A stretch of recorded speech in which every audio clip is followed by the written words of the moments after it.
Sekitar jam 9 malam, sebuah mobil jeep melaju menyusuri jalanan sepi.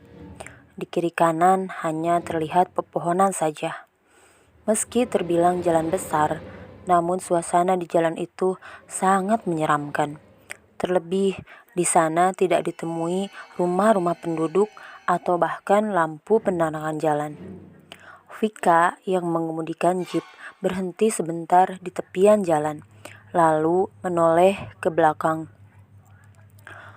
"Rumah lo masih jauh ya, Ren?" tanya Vika pada Rena yang duduk berhimpitan dengan Dila di bagian belakang. "Sebentar lagi lu maju ke depan, terus ada belokan ke arah kiri," jelas Rena. "Yakin nih, udah deket?" Elsa yang duduk di depan ikut bicara. "Iya, kalau udah belok kiri, udah pasti sampai rumah gue," ucap Rena. Sementara Dila hanya diam saja sambil terus memainkan HP-nya. "Lagian, rumah lu hutan banget sih," gerutu Vika. "Iya, ya udah nggak usah ngomel, lu cepet jalan lagi deh," perintah Rena. Mobil melaju kembali ke arah yang ditujukan Rena. Perjalanan lumayan lama untuk mencapai pada belokan yang ditunjukkan Rena. Tiba pada belokan, perjalanan pun terasa lebih lama lagi bagi Dila, Vika, dan Elsa. Mereka sempat menggerutu karena malam semakin larut dan suasana terasa semakin mencekam. Namun, setelah perjalanan panjang, Rena menyuruh Vika berhenti di depan. "Udah sampai?" tanya Vika. "Iya, itu rumah gue." Rena menunjuk ke arah bangunan besar yang tak jauh dari arah jeep berhenti. "Itu rumah lo," desis Dila. "Buset, udah kayak kastil buat putri ya," sambung Elsa. "Turun yuk," ajak Rena. "Gak dibawa masuk aja nih mobil," ucap Vika. "Gak usah, nanti ada Pak Dahlan yang bawa ke dalam," jawab Rena. "Lah, gue juga bisa kali, masa iya kita jalan?" Vika sedikit kesal. "Iya, peraturannya memang seperti itu," jawab Rena dingin. Akhirnya mereka pun terpaksa turun dari mobil dan berjalan mengikuti Rena menuju gerbang rumah Rena yang berukuran tinggi. Ketika masuk ke gerbang, mereka disuguhkan dengan pemandangan yang menakjubkan. Rerumputan yang hijau dan juga banyak bunga di sisi kiri kanan jalan menuju ke arah rumah yang lebih tepatnya disebut kastil tersebut. "Lu orang super kaya ternyata. Tapi kenapa rumahnya di hutan sini sih? Serem tahu," ucap Vika. Rena hanya tersenyum tanpa menjawab ucapan Vika. Tiba di dalam rumah, mereka telah disambut dengan beberapa orang yang berjajar rapi seakan menyambut tamu agung. "Selamat datang para tamu kami," ucap seorang wanita yang memakai gaun warna merah panjang sambil terus tersenyum ke arah mereka bertiga. "Sekarang kami perkenalkan penghuni kastil ini. Panggil saya Oma," ucapnya sambil menunjuk diri sendiri. Mereka bertiga sedikit heran karena mengaku Oma ini adalah wanita muda dan cantik. "Ini adalah anak saya, Dewi, mamahnya Rena. Itu Tommy, papanya Rena," ucap wanita itu yang mengaku sebagai Oma di rumah itu. Oma memperkenalkan orang di sampingnya yang paling membuat heran mereka semua. Dan mereka semua itu terlihat masih muda. "Ini adalah Andri, adik dari Dewi. Tepatnya dia adalah omnya Rena," sambungnya lagi. "Dan itu adalah Alex, adiknya Rena." Oma menunjuk ke arah cowok berkulit putih dengan rambut sedikit pirang yang terdiam di pojok. "Dan ini yang datang terlambat adalah Pak Dahlan. Kalau ada apa-apa, kalian bisa minta tolong padanya." Oma menunjuk satu orang lagi yang bernama Pak Dahlan. "Dan sekarang silahkan perkenalkan diri kalian masing-masing," perintahnya. Dila sedikit melirik ke arah Rena seakan minta persetujuan. Rena mengangguk sambil tersenyum. "Saya Dila," ucap Dila singkat. "Vika," sambung Vika. "Aku Elsa," lanjut Elsa. Baiklah, Padahalan, tolong ambilkan kamera. Perintah Oma pada Padahalan. Padahalan pun segera mengambil kamera. Ada sesi foto juga, bisik Elsa pada Rena. Peraturannya seperti itu, jawab Rena. Tak selang beberapa lama, Padahalan kembali dengan membawa kamera. Mereka bertiga disuruh berjejer untuk diambil fotonya. Meskipun terasa aneh, mereka menurut saja. Usai sesi foto, Oma dipersilahkan mereka makan malam. Keluarga Rena super aneh ya, bisik Elsa pada Dila yang kebetulan duduk berdekatan. Iya, jawab Dila pelan, seakan tidak ingin ada yang mendengar. Tolong dihabiskan makanannya ya. Nanti kalian masuk kamar sesuai nomor urutan dikunci ini. Ucap Oma yang tiba-tiba ada berjalan mengitari meja makan. Diletakkannya kunci satu persatu di dekat Elsa, Vika, dan Dela. Dila sedari tadi hanya diam saja. Sejak tadi dia merasakan ada yang ganjil di kastil itu. Semenjak dia masuk ke tempat itu. Usai makan, mereka masuk ke kamar sesuai urutan nomor, yaitu 15, 16, 17. Dila ke bagian nomor 17. Kamarnya agak pojok namun tetap sejajar dengan kamar yang lainnya. Sementara Elsa 15 dan Vika nomor 16. Dila berjalan menaiki anak tangga. Setelah Elsa dan Vika sudah duluan masuk ke kamar. Dila sempat melihat foto yang berjajar di dinding. Foto orang yang berbeda-beda di setiap bingkai.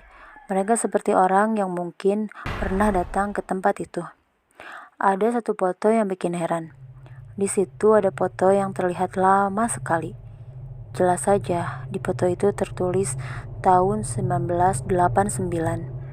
Namun di situ ada Rena di dalamnya dengan wajah yang sama persis seperti Rena yang sekarang. Aneh, pikirnya. Dila terus mengamati semua foto yang ada di situ. Dan mereka terlihat sama dari waktu ke waktu. Dila melirik ke bawah ketika terdengar langkah kaki seperti akan menaiki tangga. Terlihat orang yang diperkenalkan Oma tadi, yaitu Alex, adik dari Rena. Alex berjalan menuju ke arahnya. Tatapannya cuek seolah tak ingin mengenal siapapun. Namun ketika melewatinya, Alex terdengar mengatakan sesuatu. Harusnya kalian tidak datang ke sini. Ucapnya setengah berbisik. Namun Dila dapat mendengar dengan jelas. Kenapa? Tanya Dila. Alex tidak menjawab. Dia terus berlalu naik ke atas. Dila yang penasaran segera berlari mengejar Alex. Langkah kaki Alex yang cepat membuat Dila sedikit lelah mengejarnya. Tiba di dekat Alex, Dila menarik tangan itu. Apa maksud lu? Kenapa kita nggak boleh kesini? Tanya Dila sambil mencengkram erat tangan Alex. Lari dah, ucap Alex singkat. Kenapa harus lari? Tanya Dila semakin penasaran. Tapi tiba-tiba terdengar ada orang seperti membuka pintu kamar. Alex terdiam. Ternyata Vika yang keluar dari kamar karena mendengar ada yang sedang mengobrol di luar kamar. Ada apa nih? Tanya Vika. Gak apa-apa, jawab Dila singkat. Alex mendekat ke arahnya. Ada yang terlihat seperti air susu, tapi bukan. Jangan sampai dia melewati tenggorokanmu, ucap Alex pada Dila. Dila kerutkan kening karena tak mengerti. Sementara itu Alex pergi begitu saja. Vika yang penasaran bertanya di balik pintu. Dia bilang apaan? Tanya Vika agak kencang. Dila mengangkat bahunya. Tak selang beberapa lama mereka mendengar lagi suara langkah kaki menaiki anak tangga. Dan itu Rena. Rena membawa 3 gelas susu pada sebuah nampan besar. Loh, kenapa masih di luar? Kalian harusnya tidur sebelum jam 11 malam. Ini sudah menjadi peraturan di rumah ini.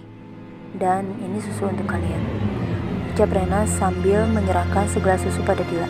Lalu berjalan ke Vika sambil menjondorkan susu yang sama pada Vika.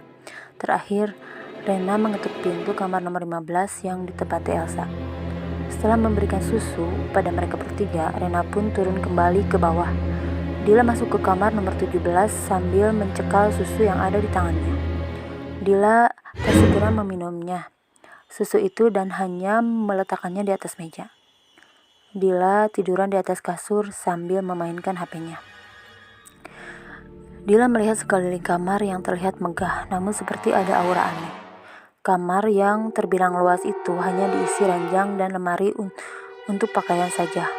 Lalu ada meja rias, namun tidak ada cermin di situ. Dila tiba-tiba ingat sesuatu tentang apa yang dikatakan Alex tadi. Dila menatap segelas susu di atas meja. Ucapan Alex seolah memberitahu tentang segelas susu yang hendak diminumnya. Dila buru-buru mengirim chat pada Vika. Sementara itu, di kamar Vika dikejutkan dengan ketukan di pintu. Vika membuka pintu berbarengan dengan chat di HP-nya. "Omah," ucap Vika setengah kaget. "Kenapa belum tidur? Kamu belum minum susunya?" tanya Omah. "Belum Omah, nanti," jawab Vika seraya melihat layar HP ketika mendapat chat dari Dila. "Kalau bisa, lu jangan minum susunya." Begitu isi chat dari Dila. Vika sedikit kaget ketika Omah mendekatinya. Vika menarik tangannya dan menyembunyikannya di belakang badannya. "Ayo, minum susu dulu ya," perintah Omah. Iya Omah," ucap Vika ragu. Vika mengambil segelas susu yang sejak tadi ada di meja. Dengan perasaan ragu, Vika mencoba meneguk susu itu. Omah tersenyum lalu menutup pintu kamar. Seketika setelah Omah pergi, Vika memuntahkan susu yang ada di mulutnya. Dan segera dia mengirim chat kepada Dila. Omah nampak berjalan gontai menuju kamar nomor 17. Perlahan mengintip dari sela pintu dan melihat Dila sudah tertidur tak beraturan di atas kasur. Dan tentu saja, susu sudah kosong. Omah yakin kalau Dila sudah tidur. Bibir Omah tersungging senyuman. Ketika yakin Omah sudah pergi, Dila terbangun perlahan. Dia mengirim chat lagi pada Vika dan Elsa. "Guys, kalian gak minum susunya kan?" "Gua enggak," jawab Vika, membalas chat Dila. "Elsa, lu gimana?" tanya Vika. Tak ada jawaban dari Elsa. "El, lu baik-baik saja kan?" tanya Dila. Tak ada balasan dari Elsa. Vika berinisiatif menelpon Elsa, namun tak ada jawaban. Elsa nggak jawab Dil. "Terus gimana? Apa kita keluar dulu?" usul Dila dalam chat. "Masih bahaya Dil, gua gak yakin di luar kamar gak ada siapa-siapa." "Terus Elsa gimana?" "Kita positifin aja, kali aja Elsa udah beneran tidur." "Maksud lu tidur karena susu itu?" "Ya Tuhan, kita mesti gimana Dil? Apa maksud mereka sebenarnya? Apa yang akan mereka lakukan terhadap kita kalau kita benar-benar terbius dan tidak sadarkan diri?" "Gue gak tahu Vic." Itu isi percakapan chat mereka. Dila terdiam di ranjang dengan perasaan tak tenang. Perlahan matanya kelelahan dan tertidur tanpa disengaja. Tiba-tiba Dila merasa berdiri pada sebuah ruang kosong dan kotor. Dila melihat seluruh anggota penghuni kastil kecuali Alex berdiri menghadapnya. Awalnya wajah mereka biasa saja, namun semakin lama wajah mereka berubah menyeramkan. Mereka semua mendekat dan menjulurkan tangannya. Dila menjerit sekuat tenaga dan terjaga dari tidurnya. Mimpi, gumamnya. Tiba-tiba dia teringat dengan Elsa. Tanpa pikir panjang, Dila menyambar gagang pintu dan keluar dari kamar. Dila berlari ke kamar nomor 15. Ketika kamar dibuka, Dila tidak melihat Elsa di sana. "Elsa, di mana dia?" Dila panik. Dila berlari lagi ke kamar nomor 16 yang ditempati Vika. "Vik, Elsa nggak ada," bisik Dila. "Apa?" Vika kaget. "Kita cari Elsa dan kita pergi dari sini. Gua rasa ada yang nggak beres sama keluarga Rena." "Oke, kita pergi dari sini," jawab Vika dengan panik. Sementara itu, Bu Dewi berdiri di depan pintu kamar Alex. Dia terlihat sangat rapi mengenakan gaun merah. Terselang beberapa lama, Alex keluar dengan setelan jas warna hitam. Dia terlihat tampan dan gagah, namun dengan ekspresi yang sangat datar. Ayo, acaranya sudah mau dimulai. Ajak Bu Dewi sambil menarik tangan Alex. Mereka berjalan perlahan menuruni anak tangga, melewati beberapa ruangan lalu masuk ke ruangan yang luas. Di sana sudah menunggu semua penghuni kastel. Rena, Omah, Pak Tommy, Andri, dan juga Pak Dahlan. Alex duduk pada kursi menghadap piano besar di hadapannya. Matanya terpejam ketika melihat ada seseorang digantung terbalik. Dan itu adalah Elsa. Elsa sepertinya tak sadarkan diri, walau dengan posisi seperti itu. Oma maju ke depan dan membacakan mantranya pada segelas air. Air dipercikan ke wajah Elsa. Dan Elsa tersadar dalam kondisi seperti itu. Elsa kaget bukan main, dia melihat ke sekeliling. "Rena, apa-apaan ini?" teriaknya ketika melihat Rena. Rena mendekat sambil tersenyum dan di tangannya ada sebuah kendi besar dan diletakkannya tepat di bawah kepala Elsa. "Ren, lu ngapain? Tolong bebasin gue, Ren," teriak Elsa. Rena tak menjawab. Rena kemudian menyumpah mulut Elsa dan mengikatnya lagi dengan kain. Elsa tak bisa lagi berteriak dan hanya bisa menangis. Rena kembali bergabung dengan yang lainnya. Dan mereka terlihat mengenakan baju yang senada. Untuk perempuan menggunakan gaun merah dan untuk laki-laki menggunakan setelan jas warna hitam. Sementara itu, Dila dan Vika berjalan perlahan melewati anak tangga. Mereka berusaha mencari Elsa. Beberapa ruang telah dilewati hingga mereka memasuki ruangan yang sangat luas. Di situ terlihat ada beberapa pajangan kepala binatang yang diawetkan dan banyak foto pula dalam bingkai yang berukuran besar. Dan kesemuanya foto itu adalah milik penghuni kastil. Mereka berjalan lagi ke sudut yang lain. Di sini mereka kaget bukan kepalang. Ada banyak kepala manusia yang berjajar di lemari sebagai pajangan. "Ya, lu lihat semua ini?" bisik Vika dengan penuh ketakutan. Dila tidak menjawab. Dia teringat lagi pada Elsa. "Ya, Elsa dalam bahaya, Vic," ucap Dila. "Di mana dia? Apa kita bisa nolonginnya?" "Lu kan setidaknya jago bela diri, Dil. Tapi gue..." "Ya udah kita cari Elsa, ayo," ucap Dila. Mereka berjalan lagi menyusuri setiap ruangan. Lalu tiba-tiba mereka mendengar denting piano yang sangat indah. Mereka berjalan menuju arah di mana suara itu berada. Lama semakin lama, suara itu terdengar lebih jelas dan lebih jelas lagi. Mereka sampai ke suatu tempat di mana semua orang berada di sana. Mereka terdiam di balik pintu dan menyaksikan semuanya. Andri terlihat membawa pedang setelah sebelumnya Omah membuka ritual. Andri maju ke depan dan mengayunkan pedangnya tepat di kepala Elsa. Sedangkan Alex terus memainkan pianonya dengan keringat bercucuran. Alex menahan sesak di dadanya dan air matanya keluar perlahan. Tragedi yang akan selalu terjadi setiap 3 tahun sekali. Alex teringat 10 tahun yang lalu ketika semua keluarganya dibantai dan dijadikan tumbal pemuja setan. Alex menangis. Di dalam bisingnya suara piano yang tidak beraturan. "Berhenti!" Tiba-tiba ada suara berteriak dan menghentikan gerakan Andri yang mengayunkan pedangnya dan juga jemari Alex pada pianonya. Terlihat Dila berlari ke arah Andri mencoba merebut pedang di tangan Andri. Mereka mengacaukan ritual. "Tangkap mereka!" Oma berteriak. Pak Dahlan segera bergerak menangkap Dila. Dila mengelak dan berhasil mendaratkan tendangan di wajah Pak Dahlan, sedangkan Vika berhasil ditangkap oleh Tommy. "Dila!" Vika berteriak ketika Pak Tommy mencekal erat kedua tangannya dan menodongkan pisau di leher Vika. Dila lengah. Pak Dahlan memukul Dila sampai jatuh. Keduanya diikat dengan tali dan dibiarkan tergeletak di lantai. "Baiklah, kita mulai lagi ritualnya," desis Omah, dan memberi kode pada Andri. Elsa yang tidak bisa berbuat apa-apa terus menangis. Dalam hatinya terus berteriak, "Gua gak mau mati." Pedang mengayun lagi ke arah leher Elsa, dan denting piano terdengar lagi. Dila dan Vika menjerit melihat semua itu. Pedang memisahkan kepala Elsa dari tubuhnya. Darah mengalir tepat jatuh ke dalam kendi yang berada di bawahnya. Suara piano berhenti. Alex terjatuh, tak sadarkan diri. Dila dan Vika menangis menjerit sejadi-jadinya. "Elsa, maafin gue, Elsa," tangis Dila, sementara Vika terus menjerit tak karuan.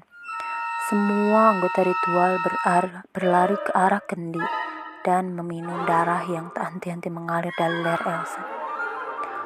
"Untuk keabadian, kekayaan, dan kecantikan," ucap Oma sambil mengangkat cawan berisi darah di tangannya.